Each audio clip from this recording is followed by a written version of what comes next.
اور سر ایک بڑی دردناک حدیث ہے ابو ذر غفاری کے بارے میں، وہ حاکم میں ہی ہے، المستدرک الحاکم میں۔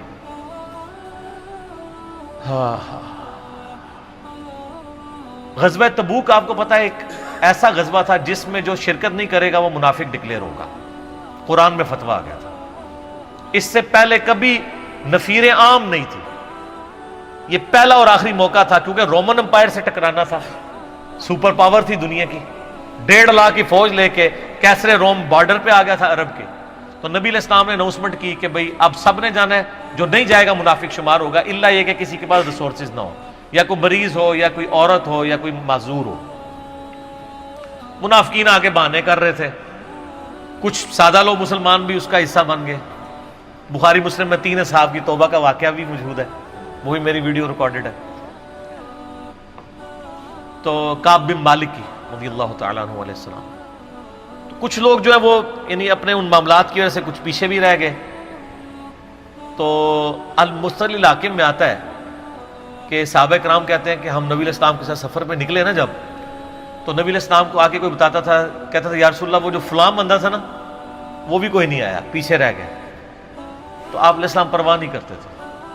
پھر بتایا گیا یا رسول اللہ وہ بھی کوئی نہیں، یعنی جڑے نعرے مارتے سن اچے اچے، جدو ایتھے کسی نے دسایا جائے کہ سر وہ تہاڈا پکا جڑا یار ہے بیلی وہ بھی کوئی نہیں جے، تو حضور علیہ السلام کو لوگ نا فیڈ بیک دیتے یا رسول اللہ وہ بھی غائب ہے، وہ بھی نہیں آیا۔ اب 30,000 کے لشکر میں آپ نے کوئی ریکارڈ تو نہیں رکھا تھا، رجسٹر تھا، لیکن کدھر 30,000 بندوں میں کدھر کوئی رکھ سکتا ہے صاحب اس طرح، یا رسول اللہ وہ بھی رہ گیا، وہ بھی۔ تو حضور علیہ السلام کہتے ہیں ٹھیک، آپ فرماتے تھے اللہ چاہے گا تو آ جائے گا، نہیں آئے گا تو نہیں آئے۔ تو کسی نے کہا کہ وہ ابو ذر غفاری بھی پیچھے رہ گئے، اور ابو ذر کو اس کے اونٹ نے روک لیا۔ اونٹ ہی نہیں اٹھ رہا تھا نا سر، وہ آپ کو گاڑی تو نہیں ہے نا جو سٹارٹ کر لیں گے آپ، اونٹ چلنے سے انکار کر دے، کوئی کر سکتا ہے؟ اور سر سفر کتنا ہے؟ 700 کلومیٹر، 700 کلومیٹر کا ریگستانی سفر آج کے دور میں بھی کرنا مشکل ہے۔ سائیکل پہ نہیں آپ کر سکتے، پیدل تو آپ سوچ بھی نہیں سکتے، اونٹ کے بغیر کیسے ہو سکتا ہے؟ جس میں آپ کو اونٹ اس لیے بھی ضروری ہے کہ اس کے اوپر آپ نے سامان لادنا ہے، پانی نہیں راستے میں پینا۔ ریگستان میں تو کئی کلومیٹرز تک کچھ بھی نہیں ہوتا، بھوکے پیاسے مریں گے، پھر آپ قافلے سے بھی جدا ہیں۔ تو ابو ذر غفاری کوشش کرتے رہے کس طریقے اونٹ، اسی دوران قافلہ نکل گیا آگے، تو وہ اونٹ اٹھا ہی نہیں ہے، تو حضرت ابو ذر غفاری نے اپنا سامان اپنی پیٹھ پہ لاد لیا، پیدل چل پڑے ریگستانی سفر میں۔ حاکم کی روایت ہے کہ ہم نے دیکھا دور سے ایک اکیلا شخص آ گیا جس کی پیٹھ کے اوپر بورا لدا ہوا ہے۔ تو نبی علیہ السلام کی آپ محبت دیکھیں، آپ نے فرمایا کہ تو ابو ذر ہو جا، یعنی جو آنے والا شخص ہے تو ابو ذر ہو، یعنی حضور نے خواہش کا اظہار کیا۔ آپ کو نظر تو نہیں آ رہا تھا یہ کون آ رہا ہے، آپ کی محبت، آپ کو پتا تھا ابو ذر غفاری نہیں رہ سکتا پیچھے۔ تو صحابہ کہتے ہیں آپ نے فرمایا تو ابو ذر ہو جا، تو صحابہ کہتے ہیں تھوڑی دیر بعد جب وہ قریب آئے تو ہم نے پہچان لیا ابو ذر غفاری ہیں۔ تو جب ہم نے پہچان لیا نا تو حضور علیہ السلام نے ان کے پہنچنے سے پہلے آپ نے فرمایا ابو ذر کو دیکھو اکیلا آ رہا ہے، اکیلے ہی دنیا سے جائے گا اور قیامت دن بھی اکیلا اٹھایا جائے گا۔ دنیا سے کیا کہہ رہے گے؟ صحیح بخاری میں آتا ہے کہ حضرت عثمان غنی رضی اللہ عنہ کے دور میں چکے، یہ اس حدیث کا بھی کچھ حصہ باقی ہے، میں بعد میں بیان کروں، پہلے میں اس کو کنکلوڈ کر لوں کہ صحیح بخاری میں آتا ہے کہ حضرت ابو ذر غفاری شام چلے گئے تھے، وہاں پہ چونکہ گورنر تھے حضرت معاویہ رضی اللہ تعالیٰ عنہ، وہ قرآن کی وہ جو سورہ توبہ کی آیات ہے نا کہ جو لوگ سونا اور چاندی جوڑ کے رکھتے ہیں یہ گرم کر کے ان کی پیٹھوں پہ، ان کے ماتھے کے اوپر لگایا جائے گا قیامت والے دن، تو وہ یہ آیت پڑھا کرتے تھے، اور حضرت معاویہ سے ان کا جھگڑا رہتا تھا کہ تم لوگ جو یہ مال جوڑ رہے ہو نا اور یہ اتنے خزانے تم لوگوں نے بنا لیے ہیں، یہ نبی علیہ السلام کی تعلیمات کے خلاف ہے۔ تو جب معاویہ کہتے تھے یہ تو اہل کتاب کے بارے میں آیات نازل ہوئی ہیں، تو وہ کہتے تھے نہیں، یہ سب کے بارے میں ہے۔ اب شرعی حکم یہ ہے کہ مال آپ جوڑ سکتے ہیں اگر آپ زکوٰۃ دے رہے ہیں، لیکن یہ پسندیدہ نہیں ہے، طریقہ نبوت یہ نہیں ہے۔ نبی علیہ السلام نہیں جوڑ سکتے تھے، پوری زندگی زکوٰۃ دینے کی نوبت نہیں آئی ہے، حالانکہ خمس ملتا تھا، خیرات کرتے تھے۔ ابو ذر غفاری کا جھگڑا یہ تھا کہ تم تو نبی کے اصحاب ہو، تم لوگوں کو یہ زیب ہی نہیں دیتا کہ تم لوگ اس طرح کے محلات میں رہو اور اس طرح مال جوڑو۔ تو اب چونکہ سینئر صحابی تھے، ان کو ہاتھ ڈالنا بھی آسان نہیں تھا، پھر نبی علیہ السلام نے فرمایا ہو کہ اس سے زیادہ سچا انسان ہی کوئی نہیں۔ تو حضرت معاویہ نے خط لکھا حضرت عثمان کو کہ جی اس بندے سے میری جان چھڑائے نا، اس کو آپ واپس بلائیں۔ حضرت معاویہ نے جب خط لکھا تو حضرت عثمان نے ان کو کہا تم مدینہ شریف واپس آ جاؤ۔ مدینہ شریف جب یہ واپس آئے تو صحیح بخاری میں آتا ہے کہ لوگوں کا جھمگٹا لگ گیا بزرگ غفاری کے گرد، لوگوں کو پتا تھا یہ تو بڑا یعنی زہد والا بندہ ہے۔ تو ابو ذر غفاری وہی حدیثیں سنایا کرتے تھے کہ حضور نے فرمایا یہود پہاڑ سونے کے برابر ہو تو میں خیرات کر دوں گا،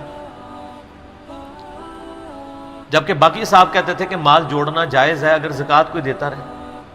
وہ یہ کہتے تھے کہ یار یہ تم لوگوں کو تو زیب نہیں نہ دیتا، یار تم لوگ تو یہ باتیں نہ کرو، تم لوگ نبی کی صحبت یافتہ ہو، تم لوگوں کو تو زہد ہونی چاہیے تم لوگوں کی زندگی میں۔ اب لوگوں کا ہجوم ان کے گرد لگ گیا اور پھر حضرت عثمان نے ان کو خلیفہ وقت بلایا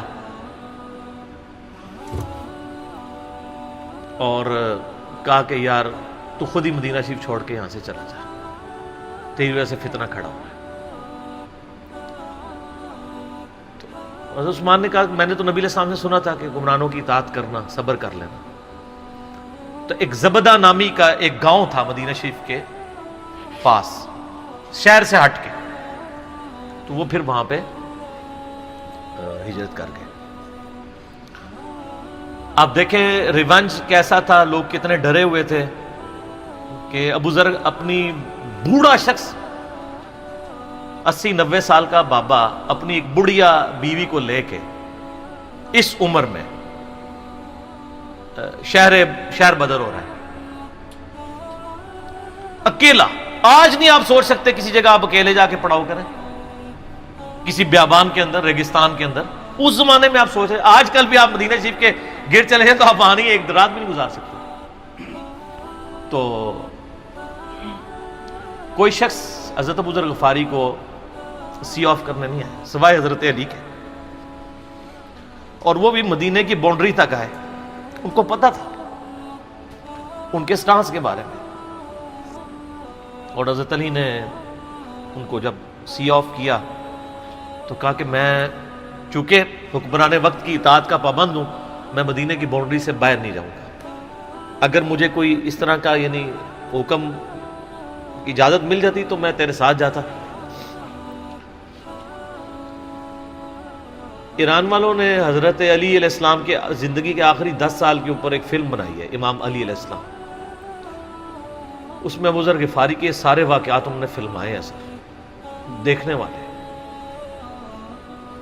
جب مولا علی چھوڑنے آتے ہیں، پھر جو ان کی ڈیبیٹس ہوتی ہیں مدینہ شریف میں لوگوں کے ساتھ، وہ ساری انہوں نے ویڈیو میں فلما دی۔ پھر یہ چلے گئے وہاں پہ رہنا شروع ہو گئے۔ اب اس حدیث کی طرف واپس آ جائیں جو فرمایا آپ علیہ السلام نے اکیلے ہی مرے گا۔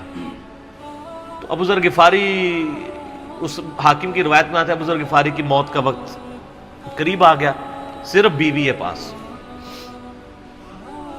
بیوی نے رونا شروع کر دیا کہ حضرت آپ فوت ہو گئے، آپ کو کفن کون دے گا، آپ کو غسل کون دے گا، آپ کو دفنائے گا کون، میں عورت ذات کیا کر سکتی ہوں۔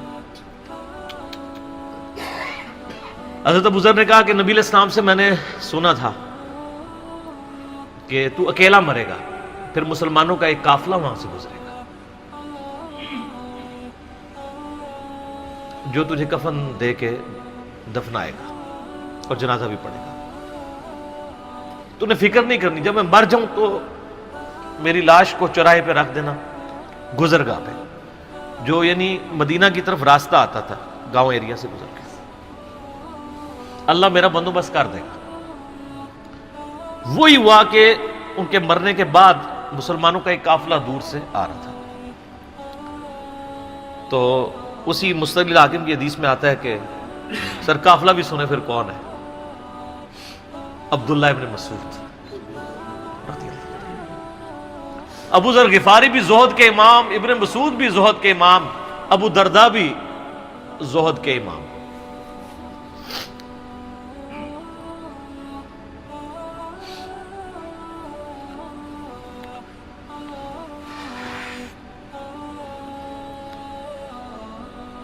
ابن مسعود رضی اللہ تعالیٰ عنہ جب وہاں پہ رکے، ان کو تو نہیں پتا تھا یہ کون ہے. تو انہوں نے کہا بی بی کیا وہ؟ ان کا میرا خامند مر گیا ہے. ان کا یہ کون ہے؟ تو انہوں نے کہا ابو ذر غفاری. عبداللہ ابن مسعود کی چیخ نکل گئی، چیخ ماری انہوں نے. ان کا واہ، اللہ کے نبی نے فرمایا تھا کہ ابو ذر اکیلا آ رہا ہے تبوک کے موقع پہ، دنیا سے بھی اکیلا جائے گا اور قیامت الدن بھی اکیلا اٹھایا جائے گا. یعنی اب اسی سرزمین سے ہی اس نے اٹھنا ہے نا، ہر بندے نے اپنی قبر سے اٹھنا ہے. یعنی وہ مسلمانوں کے قبرستان میں بھی دفن نہیں. ایک یہ جو مزار کی رٹ لگائے پھرتے ہیں، میں ان سے پوچھتا ہوں تمہارے بابوں کی کیا اوقات ہے؟ ابو ذر غفاری کا مزار دکھاؤ کدھر ہے.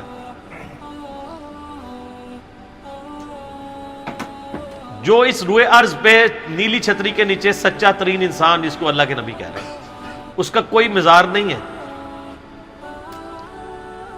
غریب المتنی میں مرا ہے، اس کی قبر بھی ایسی جگہ ہے جہاں مسلمانوں کے پاس قبریں بھی کوئی نہیں ہے. ایک ریگستان میں اکیلی قبر ہے، اس قبر کا بھی کسی کو نہیں پتا، اس پہ کوئی مزار بھی نہیں ہے. اور قیامت الدین بھی اکیلا اٹھایا جائے گا، یعنی قیامت تک وہاں پہ کوئی قبرستان بھی نہیں بنے گا. ظاہر نبی علیہ السلام کی یہ بھی خبر ہے. تو کیا وہ ناکام ہو گیا اگر مزارات ہی دلیل ہے کامیابی کی؟ تو عبداللہ ابن مسعود رضی اللہ تعالیٰ نے ان کو غسل دیا، کفن دیا اور دفنا دیا. یہ پوری ڈیٹیلز آپ کو المستدل حاکم میں مل جائیں گے. تو ابو ذر غفاری ان چند شخصیات میں سے ہیں جن میں پوری امت کا اتفاق ہے ان کی نیکوکاری کے اوپر. شیعہ بھی ان کو بہت رسپیکٹ دیتے ہیں، اہل سنت بھی دیتے ہیں، صوفیاء کے ہاں بھی ان کو امام مانا جاتا ہے زہد کی وجہ سے. آپ تصوف کی جتنی کتابیں پڑھیں، چاہے امام غزالی کی ہوں، رسالہ قشیریہ پڑھیں اور لوگوں کو بھی پڑھنا شروع کریں، تو ابو ذر غفاری آپ کو زہد کے امام کے طور پہ ملیں گے کہ ان کی زندگی میں یعنی یہ زہد تھا کہ انہوں نے کس طرح کی زندگی گزاری ہے.